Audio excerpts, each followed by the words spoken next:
Hello friends, कैसे हैं आप सभी को दिल से मेरा प्यार भरा नमस्कार। दोस्तों, आपका मेरा इस नए यूट्यूब चैनल कामना की दुनिया में स्वागत है। आज मैं आप सभी के लिए बहुत ही इंटरेस्टिंग श्रवण कुमार की कहानी नए अंदाज में लेकर आई हूँ। कृपया इसको ध्यान से सुनिए। हम बिना समय को बर्बाद किए अपनी कहानी शुरू करते हैं। पौराणिक युग में शांतनु नामक एक सिद्ध साधु थे। इनकी पत्नी भी एक सिद्ध धर्मपरायण नारी थी। कहानी उस समय की है जब शांतनु और उनकी पत्नी बहुत वृद्ध हो चुके थे और उनकी आंखों की रोशनी भी चली गई थी। इन दोनों का एक पुत्र था जिसका नाम था श्रवण कुमार। श्रवण कुमार बहुत ही सरल स्वभाव का व्यक्ति था। माता पिता के लिए उसके मन में बहुत प्रेम एवं श्रद्धा थी। वो दिन रात अपने माता पिता की सेवा करता था। अपने माता पिता का बच्चों की तरह लालन पालन करता था। उसके माता पिता भी स्वयं को गौरवशाली महसूस करते थे और अपने पुत्र को दिन रात हजारों दुआएं देते थे। कई बार दोनों एक दूसरे से कहते थे कि हम कितने धन्य हैं कि हमें श्रवण जैसा मातृभक्त पुत्र मिला, जिसने स्वयं के बारे में ना सोचकर अपना पूरा जीवन वृद्ध नेत्रहीन माता पिता की सेवा में लगा दिया। इसकी जगह कोई अन्य होता तो विवाह के बाद केवल स्वयं का हित सोचता और बूढ़े नेत्रहीन माता पिता को कहीं छोड़ आता और खुशी से अपना जीवन यापन करता। जब ये बात श्रवण ने सुनी तो उसने माता पिता से कहा कि मैं कुछ भी भिन्न नहीं कर रहा हूँ। ये मेरा कर्तव्य है। जब मैं छोटा था तब आपने मुझे इससे भी ज़्यादा अच्छा जीवन दिया और अब मुझे ये सौभाग्य प्राप्त हुआ है कि मैं आपकी सेवा करूँ। आप दोनों जो भी इच्छा रखते हैं मुझसे कहें, मैं उन्हें अवश्य पूरा करूँगा। तब शांतनु और उसकी पत्नी कहते हैं कि पुत्र श्रवण, हम दोनों की आयु बहुत हो चुकी है। अब जीवन का कोई भरोसा नहीं है। किसी भी समय हमारी आंखें बंद हो सकती हैं। ऐसे में हमारी एकमात्र इच्छा है कि हम तीर्थ यात्रा करना चाहते हैं। क्या तुम हमारी यह इच्छा पूरी कर सकते हो? श्रवण कुमार अपने माता पिता के चरणों को पकड़कर अत्यंत प्रसन्नता के साथ कहता है कि हाँ पिताश्री, ये तो मेरे लिए परम सौभाग्य की बात होगी कि मैं आप दोनों की इच्छा पूरी करूं। श्रवण अपने माता पिता को तीर्थ करवाने हेतु एक कांवड़ तैयार करता है, जिसमें एक तरफ शांतनु और दूसरी तरफ उनकी पत्नी बैठती है और कांवड़ के डंडे को अपने कंधे पर लादकर यात्रा शुरू करता है। उसके हृदय में माता पिता के प्रति इतना स्नेह है कि उसे उस कांवड़ का लेश मात्र भी बाहर नहीं लगता। अपने पुत्र के इस कार्य से माता पिता का मन प्रसन्नता से भर उठता है और वे पूरे रास्ते अपने पुत्र श्रवण को दुआएं देते चलते हैं। तीर्थ करते समय जब वे तीनों अयोध्या नगरी पहुंचते हैं तब माता पिता श्रवण से कहते हैं कि उन्हें प्यास लगी है। तो श्रवण कांवड़ को जंगल में रखकर हाथ में पत्तों का पात्र बनाकर सरयू नदी से जल लेने जाता है।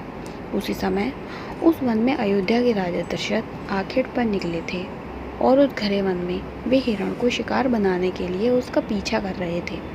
तभी उन्हें घने जंगल में झाड़ियों के पार सरयू नदी से पानी की हलचल की आवाज़ आती है।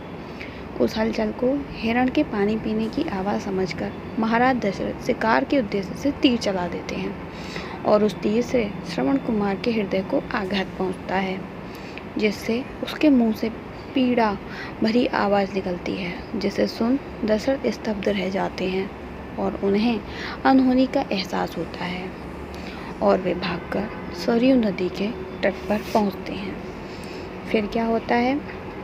फिर वे अपने तीर को श्रवण के हृदय में लगा देख भयभीत हो जाते हैं और उन्हें अपनी भूल का एहसास होता है। दशरथ श्रवण कुमार के समीप जाकर उससे क्षमा मांगते हैं। तब अंतिम सांस लेता श्रवण कुमार महाराज दशरथ को अपने वृद्ध नेत्रहीन माता पिता के बारे में बताते हैं और कहते हैं कि वे प्यासे हैं, उन्हें जाकर पानी पिला दो और उसके बाद उन्हें मेरे बारे में कहना। और इतना कहकर श्रवण कुमार मृत्यु को प्राप्त हो जाता है। भारी हृदय के साथ महाराज दशरथ श्रवण के माता पिता के पास पहुंचते हैं और उन्हें पानी पिलाते हैं। माता पिता आश्चर्य से पूछते हैं, उनका पुत्र कहाँ है? वे भले ही नेत्रहीन हों, पर वे दोनों अपने पुत्र को आहट से ही समझ लेते थे। माता पिता के प्रश्नों को सुन महाराज दशरथ उनके चरणों में गिर जाते हैं और बीती घटना को विस्तार से कहते हैं। पुत्र की मृत्यु की खबर सुनकर माता पिता रोने लगते हैं और दशरथ से उन्हें अपने पुत्र के पास ले जाने को कहते हैं। महाराज दशरथ कांवड़ उठाकर दोनों माता पिता को श्रवण के शरीर के पास ले जाते हैं। माता पिता बहुत जोर जोर से विलाप करने लगते हैं। उनके विलाप को देख महाराज दशरथ को अत्यंत गिलानी का आभास होता है और वे अपनी करनी की क्षमा याचना करते हैं। लेकिन दुखी पिता शांतनु महाराज दशरथ को श्राप देते हैं कि जिस तरह मैं शांतनु पुत्र वियोग में मरूंगा, उसी प्रकार तुम भी पुत्र वियोग में मरोगे। इतना कहकर दोनों माता पिता अपने अपने शरीर को मृत्यु को प्राप्त कर देते हैं। महाराज दशरथ श्राप मिलने से अत्यंत व्याकुल हो जाते हैं और कई वर्षों बाद जब उनके पुत्र राम का राज्याभिषेक होता है, तब माता कैकेयी के वचन के कारण राम, सीता और लक्ष्मण को 14 वर्षों का वनवास स्वीकार करना पड़ता है और इस तरह महाराज दशरथ की मृत्यु भी पुत्र वियोग में होती है। अपने अंतिम दिनों में उन्हें शांतनु के कई शब्द याद आ जाते हैं और वे राम के वियोग में अपना शरीर त्याग देते हैं। तो दोस्तों, हमारी कहानी यहीं ख़त्म होती है तथा हमें इस कहानी से क्या शिक्षा मिलती है? हमें ये कहानी यही शिक्षा देती है कि बिना लक्ष्य को देखे उसे भेदना कई बार आपको गलती का पात्र बना देता है और आप ना चाहते हुए भी दूसरों के दुख का कारण बन जाते हैं। तो दोस्तों, ये थी श्रवण कुमार की कहानी। अपनी माता पिता भक्ति के कारण ही श्रवण कुमार पुराणों में जीवित हैं। श्रवण कुमार सदैव अपनी माता भक्ति के लिए जाने जाते हैं।